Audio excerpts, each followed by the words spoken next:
മലയാളം മനസ്സിലായോ? മറിയില്ലേ എൻ്റെ മാതൃഭാഷ തെലുങ്കാണ്.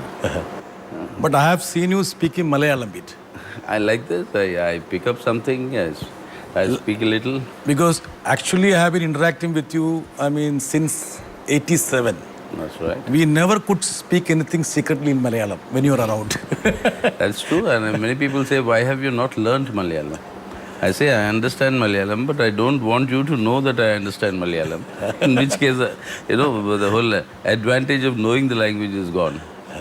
But I don't. Everybody from Kerala says that, you see, sometimes you speak better Malayalam in a good diction than an average Malayali. Well, that's, I suppose, because Malayalam is also very Sanskritized, and so is Telugu.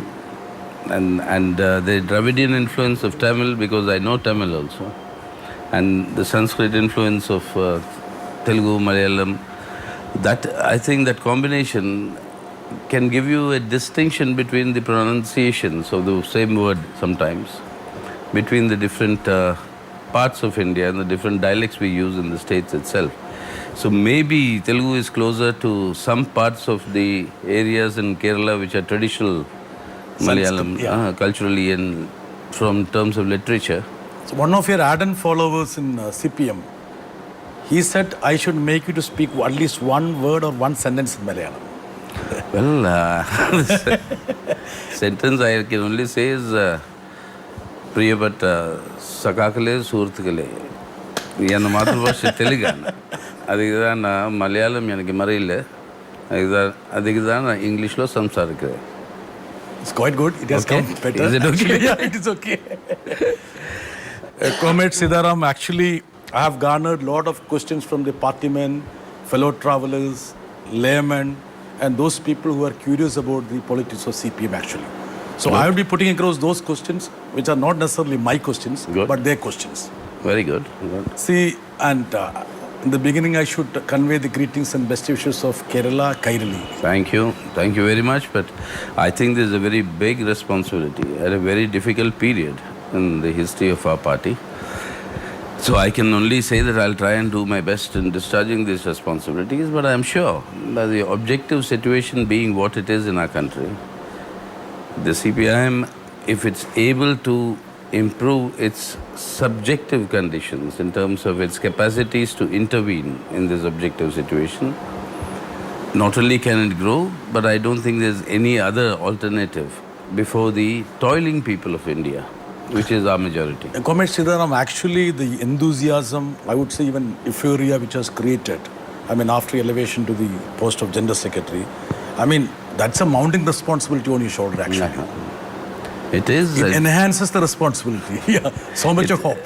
It is, and even I'm surprised at the sort of response that is coming, but which only means, I'm actually a little scared because the thing that like a magician, I'll pull something out of the hat. That's not going to happen. That cannot happen.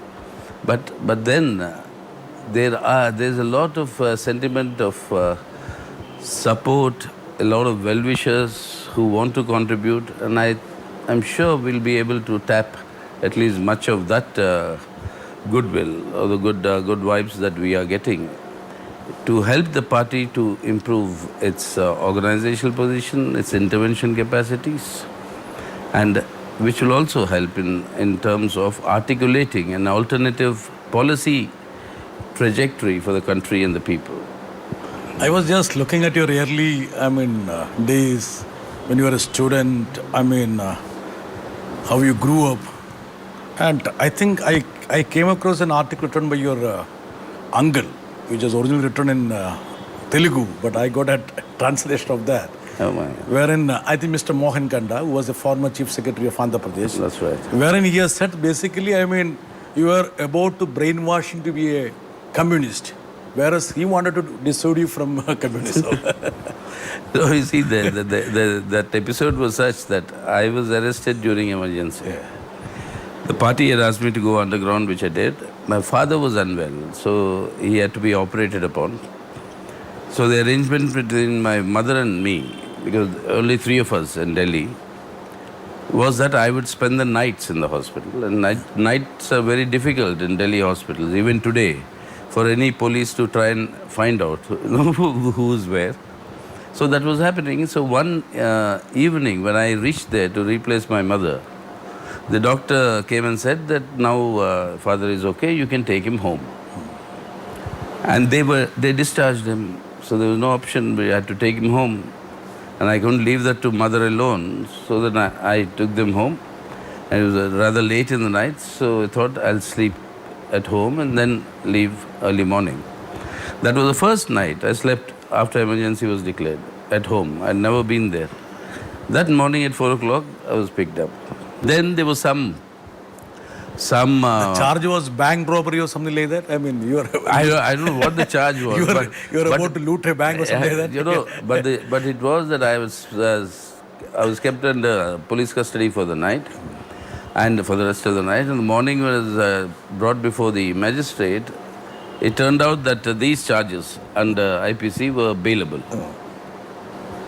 So then I got the message from the party saying, if you get the bail, take it. I mean, naturally. So take it and go underground for some time. So I took the bail and then vanished because that was the decision. And in that vanishing part of it, my parents thought that it's better that I go and spend time with my uncle, who was then a serving IAS officer. Yeah. So he was in one of the districts in Andhra, that is Kurnool at that moment. So he said, you spend the time with them. Then their hope was that he will convince me to leave my politics and join the IAS. Whereas you are, converting to communist.